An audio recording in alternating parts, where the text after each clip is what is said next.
Oke, jadi untuk tahapan selanjutnya, hal yang akan kita lakukan adalah yang pertama kita akan setting up untuk overall model, setting up detail model, nesting 1, dan juga simulasi running untuk overall modelnya.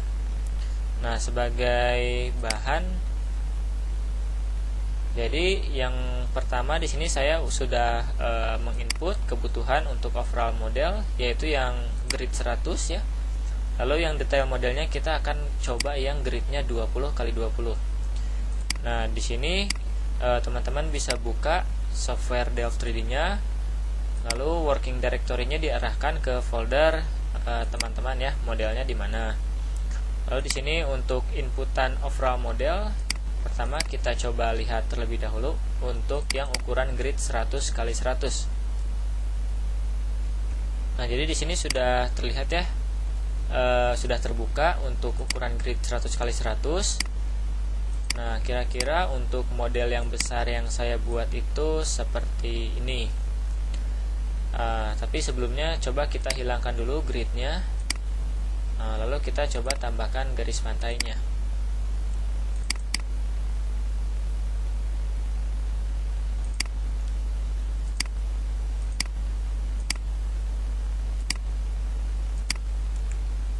Oke, jadi di sini untuk grid yang besar, saya membuat open boundary pada kawasan lautnya sebagai berikut.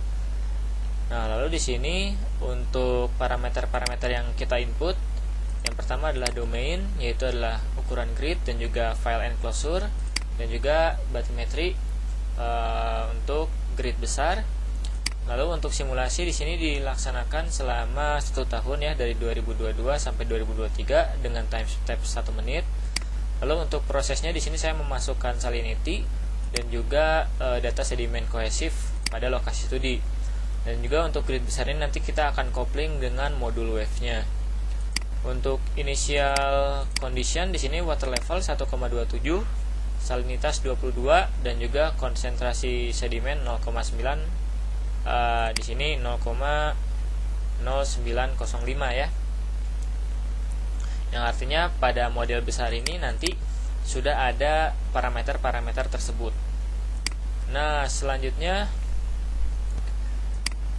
untuk boundariesnya itu sendiri di sini flow condition. Yang pertama itu untuk grid besar kita pakai forcing type-nya astronomic. Lalu di sini untuk nilai muka air normalnya atau MSL 1,27, yang lainnya itu menyesuaikan. Lalu transport condition, salinitas pada boundary luarnya 32,28 dan juga sedimen kohesifnya 0,125 ya. Nah, nanti ini teman-teman bisa sesuaikan dengan lokasi studi teman-teman. Untuk physical parameter, water density laut 1025, temperatur air di perairan Semarang, roughness, viscosity, sedimen. Nah, ini adalah parameter-parameter yang saya masukkan. Nanti teman-teman bisa sesuaikan. Untuk numerical parameter sebagai berikut, operation dan juga monitoring. Nah, untuk monitoring ini teman-teman bisa kosongkan terlebih dahulu ya. Nah, untuk outputnya ini 1 tahun ya, 2022-2023. Nah, sebagai berikut. Nah, udah itu nanti ini kita save terlebih dahulu, lalu kita close. Nah, lalu kita coba lihat untuk detail modelnya ya. Yang detail model itu tadi kita gunakan yang 20x20 ya, ukuran gridnya. Berarti di sini kalau kita lihat dulu ya domainnya biar agak kebayang. Nah, ini adalah ukuran yang detail model. Nah, jadi di sini untuk yang detail model itu sendiri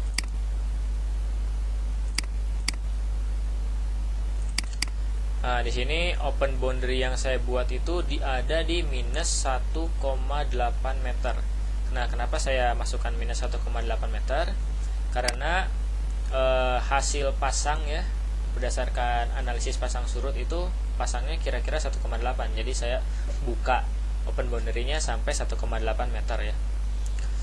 Nah, lalu di sini untuk parameter lainnya sama, grid, bathymetry-nya sudah saya masukkan, time frame-nya juga 1 tahun sama.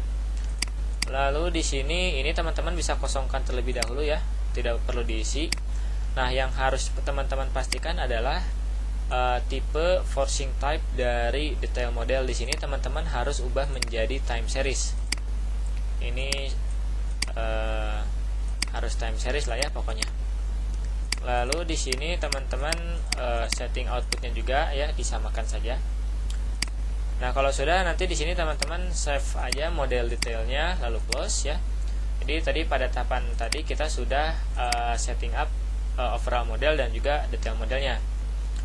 Nah, sekarang kita akan lakukan nesting 1. Nah, gimana sih caranya? Nah, teman-teman bisa buka softwarenya, lalu masuk ke bagian tools. Ya, ini kalau misalkan teman-teman dari awal ya, ada di flow, lalu tools, lalu nesting 1. Oke, jadi di sini dia minta grid file dari overall model. Grid file yang besarnya saya namakan grid100.grd ya. Ini kalau kita cek di foldernya ya.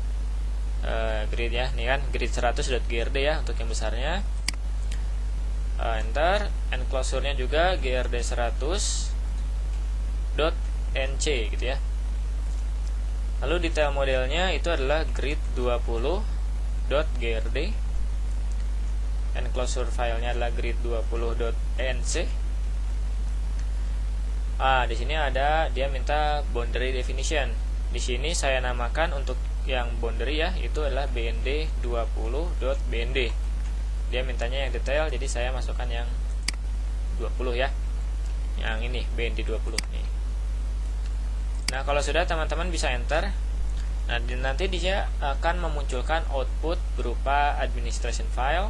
Di sini teman-teman bisa beri nama bebas ya. Cuman kalau saya kasih namanya ya nesting 1 ya misalkan ya. nesting1.adm. Nah, lalu di sini untuk observation filenya teman-teman coba aja ya, misalkan nesting1.obs atau sebenarnya namanya bebas sih. Nanti teman-teman enter. Nah, kalau udah teman-teman enter, nanti teman-teman coba lihat di folder teman-teman pasti akan muncul ya. Kita urutkan. Nah, file berupa dengan extension filenya adm dan juga obs. Nah, kalau sudah seperti ini, nanti teman-teman masuk lagi ke model yang besar ya, overall model. Nah, di sini saya yang besarnya itu yang grid 100 ya. Nah, ini sudah terbuka. Nah, di sini teman-teman cek lagi ya. Biasanya ini time frame-nya kadang suka berubah ya. Maksudnya dipastikan lagi ini sama seperti semula gitu ya. Ini coba saya cek dulu ya, siapa tahu ada yang berubah. Nah, oke, kalau sudah nanti teman-teman masuk ke bagian monitoring, observation. Lalu di sini teman-teman open. Nah, teman-teman masukkan yang tadi ya, nesting1.obs. Open. Nah, sehingga nanti kalau kita lihat pada visualization areanya, itu dia akan muncul file OBS di sekitar boundary detail model yang kecilnya. Nah, seperti ini. Nah, jadi nanti simulasi model besar ini akan tercatat berapa sih ya nilai-nilai parameter-parameter pada boundary yang kecilnya nanti ya. Nah, cuman nanti di sini teman-teman bisa tambahkan juga misalkan teman-teman ingin meninjau yang lain ya, misalnya ada stasiun pasang surut teman-teman mau tinjau. Nah, kalau kebetulan di sini di saya itu ada pengamatan pasang surut sekitar areanya di sini gitu ya. Nah, jadi di sini untuk overall model saya tambahkan observation point-nya. Kalau sudah nanti di close. Nah, ini kita kasih nama misalkan pasang surut ya, pasut. Nah, nanti kita save lagi. Save-nya di nesting 1, udah itu save ya. Yes. Udah itu jangan lupa save MDF file-nya. Nah, kalau sudah seperti ini, maka yang harus teman-teman lakukan tahapan selanjutnya adalah running overall model ya. Jadi tadi sudah nesting 1, sekarang kita running overall model setelah kita masukkan file observation point yang teman-teman generate tadi ya, yang ini. Yang ini tidak kita gunakan, jadi ini kita hapus saja ya. Oke, sekarang kita coba start. Oke. Oh, sebelumnya di sini saya juga mengkopling ya model flow-nya dengan model wave-nya, wave input. Tapi nanti aja ya kita lihatnya. Jadi di sini kita akan langsung simulasikan.